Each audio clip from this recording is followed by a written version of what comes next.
નમસ્કાર વિદ્યાર્થી મિત્રો, આજે આપણે ધોરણ 10 ની અંદર સામાજિક વિજ્ઞાન જેમાં પાઠ નંબર 1 ભારતનો વારસો એના વિશે સમજૂતી મેળવવાની છે।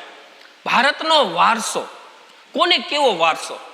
તો વારસો છે ને, વારસો એટલે કાંઈ નહીં કે આપણા પૂર્વજો તરફથી આપણે જે કંઈ વસ્તુ મળેલી છે એને આપણે શું કહીએ? વારસો કહીએ।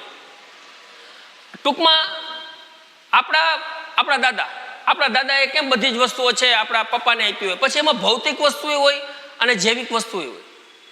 આ જે કંઈ આપણે માનવીને મળે છે એને આપણે શું કહીએ? વારસો। હવે પપ્પા છે બધી વસ્તુઓ આપણે આપતા જશે તો એ શું કહે? વારસો। પેઢી દર પેઢી આપણે જે જીવનમાં કાંઈ મળે છે ને આપણે શું કહીએ? વારસો। તો વારસો તો ઘણા પ્રકારના હોય। વારસો ઘણા પ્રકારના હોય। ભૌતિક વારસો હોય, જૈવિક વારસો હોય, કુદરતી વારસો હોય, સાંસ્કૃતિક વારસો હોય। આ બધું આપણે પૂર્વજો તરફથી મળેલી અમૂલ્ય ભેટ છે। દાખલા તરીકે આપણા રીતિ રિવાજો, આપણા નિયમો, આપણા આદર્શો, આપણા મૂલ્યો, આપણી રહેણી કહેણી, આપણી ટેવો, આ બધું આપણે વારસામાં જ મળે છે। કારણ કે આપણા ઘરની અંદર જે વસ્તુથી આપણી રહેણી કહેણી હોય ને એ જ વસ્તુથી આપણે ટેવાઈ ગયા હોય, કારણ કે એ બધી વસ્તુ આપણે વારસામાં મળે છે। પ્લસ આપણા દાદાનું મકાન છે આપણા પપ્પાને મળ્યું, પપ્પા છે આપણે મકાન સોંપતા જશે, તો આ જો વારસામાં મળ્યું। એમ આપણે આ ચેપ્ટરની અંદર વારસા વિશે ભણવાનું છે, જેમાં કુદરતી વારસો અને માનવ સર્જિત વારસો એમ બે પ્રકારના વારસા છે। કુદરતી વારસો એટલે કે આપણે જે કુદરત તરફથી મળેલું છે, જે જંગલો, સરોવરો, પહાડો, સમુદ્રો, પશુ પક્ષીઓ, વેલાઓ, તરુઓ, છોડો, આ બધી વસ્તુઓ છે કુદરત તરફથી આપણે મળે છે, જેને આપણે કુદરતી વારસો કહીએ। અને જે સાંસ્કૃતિક વારસો છે, જે માનવ સર્જિત વારસો છે, જેને માનવે એનું સર્જન કર્યું છે, કિલ્લાઓ, મકાનો, મહેલો, ગુંબજો, સ્થાપત્યો, શિલ્પો, સાહિત્ય, નૃત્ય, સંગીત, આ બધી જ વસ્તુઓ છે ને એ સાંસ્કૃતિક વારસો છે, માનવ સર્જિત વારસો છે, જેને માનવી દ્વારા આપણે મેળવેલો છે। તો આપણે જોઈએ ભારતનો વારસો। ભારત પ્રાચીન સમયથી જ ભારતની સંસ્કૃતિ છે ને લોકપ્રિય રહી છે। આખા વિશ્વની અંદર ભારતની સંસ્કૃતિની છે ને ગણના આમ પ્રખ્યાત છે। એટલા માટે તો આપણા ભારતની અંદર જો આપણે કોઈ પણ શુભ કાર્ય કરીએ, શુભ કાર્ય કરતી વખતે આપણે જે સંકલ્પો લઈએ છીએ એ સંકલ્પોમાં ભારતનું નામ લે છે। આપણે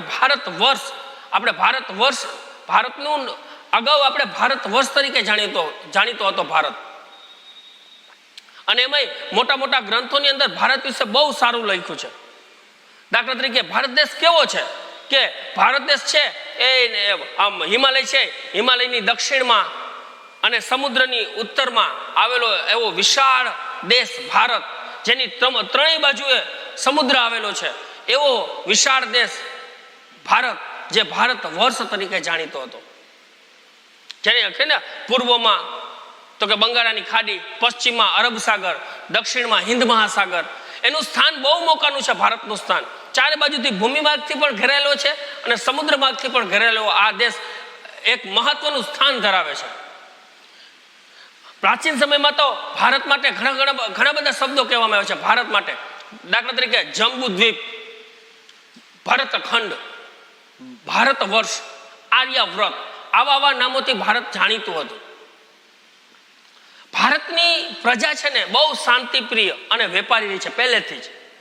આપણે કોઈ દિવસ જોજો ભારતની સંસ્કૃતિમાં હંમેશા હિંસા ન કરવી, અહિંસા પરમો ધર્મ। કોઈ દિવસ તમે છે ને ભારતને બીજા દેશ ઉપર ચડાઈ કરતા તમે કોઈ દી નહીં સાંભળ્યું હોય, કારણ કે હંમેશા ભારત છે ને શાંતિપ્રિય દેશ છે, શાંતિથી ભરેલો દેશ છે, હંમેશા શાંતિ રાખવું। પણ એ ઘણી બધી વિદેશી પ્રજાઓ છે, એ વિદેશી પ્રજાઓ ભારત ઉપર ચડાઈ કરી અને ભારતમાં આવીને વસેલી છે, અને છેવટે એનું ભારતીયકરણ થઈ ગયું, કારણ કે ભારતની સંસ્કૃતિથી એટલા બધા એ લોકો પ્રેરાઈ ગયા કે પછી એના દેશમાં જવાનું એ લોકોએ ભૂલી ગયા અને એનું ભારતીયકરણ થઈ ગયું। તો આવી જુદી જુદી વિદેશી પ્રજાઓ ભારતમાં રહી એની સંસ્કૃતિના આદાન પ્રદાનથી આ જે ભારતનું જે આ સંસ્કૃતિનું વટવૃક્ષ છે, એ વટવૃક્ષ છે આમ મોટું જબરજસ્ત થતું ગયું, અને આખા વિશ્વની અંદર આપણી સંસ્કૃતિ છે એ આમ પ્રસિદ્ધ બની ગઈ। તો આ જે ભારતની સંસ્કૃતિ છે એ ભાતીગળ સંસ્કૃતિ તરીકે શું કામ જાણીતો છે? કારણ કે જુદા જુદા ભાતના લોકોને આવીને ભારતની અંદર વૈસા અને એના જે આદાન પ્રદાનથી આ એક નવી સંસ્કૃતિનું સર્જન થયું, જેનું આખા વિશ્વની અંદર નામ છે. જેમાં પેલો જ આપણે ટોપિક જોઈએ છે વૈવિધ્યસભર વારસો. વૈવિધ્યસભર વારસો કે ભારત છે, ભારતના વારસાની વાત કરીએ તો આખા વિશ્વની અંદર જો તો વિસ્તારની દ્રષ્ટિએ આપણો 7મો ક્રમ છે અને વસ્તીની દ્રષ્ટિએ આપણો બીજો ક્રમ ભારત દેશ ધરાવે છે. એવો વૈવિધ્યસભર વારસા ધરાવતો ભારત દેશ છે, જેમાં ભારત ભૂમિએ આપણને અને વિશ્વને સમૃદ્ધ અને વૈવિધ્યસભર વારસો આપ્યો છે. આપણને તો આપ્યો જ છે વારસો, પણ સાથે સાથે આખા વિશ્વને એ આમ અમૂલ્ય વારસો આપ્યો છે. કારણ કે આપણા રીતિ રિવાજો, આપણી રહેણી કહેણી, આપણી બોલી, આપણે ઘણા દેશોએ આપણે અપનાવી લે છે આપણા આદર્શો. ઘણી બધી વસ્તુઓ છે આખા વિશ્વએ આપણા દેશની સંસ્કૃતિને સ્વીકારી છે. એટલા માટે ભારતે છે આપણને તો વારસો આપ્યો છે, સાથે સાથે આખા વિશ્વને પણ આપ્યો છે. ભારતની સંસ્કૃતિ શાંતિપ્રિય અને વેપારી જ રહી છે. હંમેશા આપણે એક જ વસ્તુમાં માનતા આવ્યા છે કે હંમેશા શાંતિ રાખવી, કોઈ સાથે ઝઘડો નહીં કરવાનો, યુદ્ધ નહીં કરવાનું, લડાઈ નહીં કરવાની, શાંતિ રાખો અને હા વેપાર કરો. અને પહેલેથી જ ભારતની પ્રજા છે ને વેપારી પ્રજા રહી છે. આપણે પ્રાચીન સમયથી જ આપણે એકબીજા દેશ સાથે વેપાર કરતા આવ્યા છીએ. કારણ કે આપણી ઘણી બધી વસ્તુઓ છે એ વિદેશમાં પ્રાચીન સમયથી જતી આવી છે. ભારતની સંસ્કૃતિમાંથી આપણે સત, ચિત્ત અને આનંદનો અનુભવ થાય છે. નીચે લીટી કરી નાખજો, મોસ્ટ એમપી હેતુલક્ષી પ્રશ્ન છે કે ભારતની સંસ્કૃતિમાંથી આપણે શેનો અનુભવ પ્રાપ્ત થાય છે? સત, ચિત્ત અને આનંદનો અનુભવ થાય છે. અહીં આવેલી વસેલી ભિન્ન ભિન્ન સંસ્કૃતિ સાથેના આદાન પ્રદાનના કારણે આ ભારતીય સંસ્કૃતિનું સર્જન થયું છે. કારણ કે ઘણી બધી વિદેશી પ્રજાઓ છે કે આપણે આધુનિક યુગમાં તો અંગ્રેજો અને પ્રાચીન સમયમાં તો કેટલી બધી પ્રજાઓ આવેલી હતી. નેગ્રીટો ને ઓસ્ટ્રેલોઇડ ને દ્રવિડો ને મોંગોલોઇડ ને કિરાત ને ડિનારિક ને હુણ ને શક ને ક્ષત્રપ ને કેટલા બધા રાજાઓ બહારથી આવી અને ભારતની અંદર વૈસા અને છેવટે એનું ભારતીયકરણ થઈ ગયું. પછી એના દેશમાં એ લોકો ગયા જ નહીં અને એના આદાન પ્રદાનના કારણે આપણી ભારતની સંસ્કૃતિ છે એ સમૃદ્ધ થતી ગઈ. કારણ કે સારા સારા વિચાર એના છે એ આપણે લીધા ને આપણા વિચાર એને અપનાવ્યા. આજે આદાન પ્રદાનની પ્રક્રિયાથી આપણી ભારતની સંસ્કૃતિનું આ જે વૃક્ષ છે એ વટ વૃક્ષ બની ગયું. તેમણે અપનાવેલ અહિંસા અને શાંતિના મૂલ્યો આજે વિશ્વની અંદર જે પ્રખ્યાત છે, આખા વિશ્વએ આને સ્વીકાર કર્યો છે. સાચી વાત છે, ભારત જો શાંતિ રાખવી જોઈએ, બાજુ ન જોઈએ, ઝઘડા ન કરવા જોઈએ. આખા વિશ્વએ આ શાંતિના જે આપણા પ્રસ્તાવ છે ને સ્વીકાર્યા છે. અહિંસામાં આપણે કેમ માની છે એમ આખા વિશ્વએ અહિંસામાં આ માનતો દેશ થઈ ગયા છે કે ના આ ભારતની વાત બરોબર છે. એમ ભારતની સંસ્કૃતિના વખાણ થાય છે આખા વિશ્વની અંદર. અને આપણી સંસ્કૃતિ ઘણા બધા દેશોએ અપનાવેલી છે. એવી સમૃદ્ધ અને શાંતિપ્રિય સંસ્કૃતિ છે આપણી.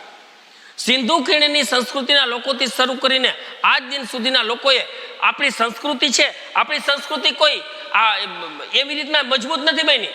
આપણા છે પ્રાચીન સમયથી જે સિંધુ ખીણની સંસ્કૃતિ આદિમાનવથી માંડીને અત્યાર સુધીનો જે આખો સમયગાળો છે, એ સમયગાળાની અંદર જેટલા લોકોએ આવ્યા એને પોતાની બુદ્ધિ, આવડત, શક્તિ, કલા કૌશલ્ય દ્વારા સમૃદ્ધ બનાવ્યું છે. કારણ કે જે લોકો આવ્યા છે એનામાં કઈક કલા હોય, એનાથી આપણું ભારત દેશ સમૃદ્ધ બની ગયો. કારણ કે કોકનામાં કલા, આવડત, બુદ્ધિ, શક્તિ, જેવી આવડત એવી એની કલા, એની એવી સંસ્કૃતિ અને એ આપણે અપનાવી લીધી અને એના કારણે આપણી ભારતની સંસ્કૃતિ સમૃદ્ધ અને મજબૂત બનતી ગઈ. કારણ કે આમાં કોઈ એક વ્યક્તિનો હાથ નથી, ઘણા બધા વ્યક્તિઓનો હાથ છે આ સંસ્કૃતિના સર્જનમાં. કારણ કે કોકની પાસે સારી બુદ્ધિ હોય, કોકની પાસે સારી આવડત હોય, કોકની પાસે કલા હોય, એ બધી વસ્તુઓ ભેગી મળી અને ભારતની સંસ્કૃતિ સમૃદ્ધ બની છે. ભારતના ભવ્ય વારસાના નિર્માણ અને ઘડતર માટે કોઈ એક વ્યક્તિનો હાથ નથી. મેં કીધું ને અસંખ્ય લોકોનો હાથ છે, જેમાં આપણા ઋષિમુનિઓનો હાથ છે, સંતોનો, વિદુષીઓનો, વિદ્વાનોનો, ચિંતકોનો, કલાકારોનો, વૈજ્ઞાનિકોનો, સાહિત્યકારોનો, રાજનીતિજ્ઞોનો, ઇતિહાસકારોનો, એમ બધા લોકોનો હાથ છે. ભારતની સંસ્કૃતિ જ્યાં મજબૂત બની છે એના ઘડતરની અંદર બધા લોકોનો આમ ફાળો છે. સારા જે ઋષિ મુનિઓ તો એને સારું જ્ઞાન આપ્યું, આપણે જે જુદા જુદા વેદો આપ્યા, આપણે બધા જે પુસ્તકો છે એની દેન છે. સારા વિદ્વાનો, સારા કલાકારો, ચિત્રકારો, રાજનીતિજ્ઞો, સમાજ સુધારકો, જેની પાસે જેવી આવડત હતી એ બધી આવડત છે આપણે આપી અને એમાંથી આપણે ઘણું બધું શીખા અને જેની સારી સારી બાબતોનો આપણે જીવનમાં ઉતારી અને આપણે વિકાસ કર્યો. એટલે કોઈ એક વ્યક્તિનો હાથ નથી, આ બધા લોકોનો, આપણી સંસ્કૃતિના ઘડતરમાં આ બધા જ વ્યક્તિઓનો હાથ છે.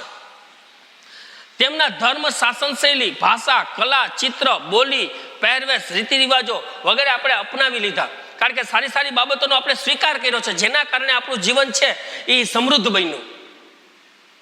આજે વિચાર તો કરો, આપણા ભારતની અંદર કેવા કેવા વ્યક્તિઓ થઈ ગયા, એની સારી સારી બાબતો આપણે લઈ લીધી છે. જેમ કે આપણે સમાજ સુધારકોની વાત કરીએ હમણાંની, તો રાજા રામમોહન રાય, વિવેકાનંદ, પરમ પૂજ્ય પાંડુરંગ શાસ્ત્રી આઠવલે, રવિશંકર મહારાજ, એવી જ રીતના આપણા સારા સારા એવા કેટલા કલાકારો થઈ ગયા, જેની સારી સારી બાબતો આપણે ગહન કરી છે, સારા સારા વિચારો આપણે લીધેલા છે. રામકૃષ્ણ પરમહંસ, જેના ઘણા બધા લોકોના આપણા રીતિ રિવાજો, એના નિયમો, એના આદર્શો, એના મૂલ્યો આપણે એનો સ્વીકાર કર્યો છે, આપણા જીવનમાં ઉતાર્યા છે અને આપણે આગળ વધ્યા છે. આ બધી જ વસ્તુઓ છે આપણા વૈવિધ્યસભર વારસો ધરાવે છે. એની અંદર વાત કરીએ તો સંસ્કૃતિ એટલે શું, તો આપણે સંસ્કૃતિનો અર્થ જોઈએ કે સંસ્કૃતિ એટલે શું. સંસ્કૃતિ એટલે જીવનશૈલી. સંસ્કૃતિ એટલે કે જીવનશૈલી, જીવન જીવવાની રીત એટલે ભારતની સંસ્કૃતિ. આપણે જે જીવન જીવી છે એ જ આપણી સંસ્કૃતિ. તો સંસ્કૃતિ એટલે જીવન જીવવાની રીત. દેશ કે સમાજમાં કાળક્રમે બદલાતા સંજોગો અનુસાર જનજીવનમાં આવતા પરિવર્તનો, સુધારા, સામાજિક નીતિ, રીતિ ઇત્યાદિ વડે સંસ્કૃતિ બને છે. આ બધી જ વસ્તુઓ ભેગી થઈ અને સંસ્કૃતિનું નિર્માણ થાય છે. કારણ કે કાળક્રમે સમયે કોઈ પણ દેશ કે સમાજ છે એમાં પરિવર્તન આવે, એ પરિવર્તનો આપણે સ્વીકાર કરી. જેમ કે સંજોગો અનુસાર કીધું, જીવન જીવવામાં આવતા પરિવર્તનો, આપણા જીવનની અંદર ફેરફાર થાય છે. આપણા દાદા એના સમયમાં જે લોકો જીવન જીવતા, પછી થોડુંક પરિવર્તન આવે, પછી આપણા પપ્પા એના જીવનની અંદર થોડુંક પરિવર્તન, પછી આપણે. એટલે જીવનમાં જે પરિવર્તનો આવે છે, સુધારા, સામાજિક નીતિ નિયમો, રીતિ રિવાજો ઇત્યાદિ વડે આપણી સંસ્કૃતિ બને છે. સંસ્કૃતિ એટલે માનવ મનનું ખેડાણ. ટૂંકમાં ગુફાથી ઘર સુધીની માનવ વિકાસ યાત્રા એટલે આપણી ભારતની સંસ્કૃતિ. છેક આદિમાનવ સુધીથી અત્યાર સુધીની જે આપણે વિકાસ યાત્રાનો જે આ સમયગાળો લાગ્યો છે, આ વચ્ચે જેટલી બાબતો આવે છે એ બધી જ બાબતોનો સમાવેશ સંસ્કૃતિમાં કરી શકાય.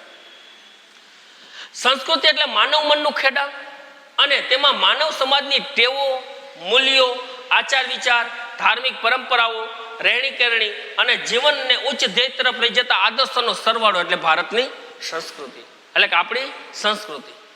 આ બધી જ વસ્તુનો સમાવેશ છે એ સંસ્કૃતિમાં કરી શકાય. ટૂંકમાં મેં કીધું ને, આપણી સંસ્કૃતિમાં આપણા ટેવો, મૂલ્યો, આચાર વિચાર, રહેણી કરણી, આ બધી જ બાબતોનો સમાવેશ થાય છે. એ બધી જ બાબતોનો સમાવેશ એ જ આપણી સંસ્કૃતિ.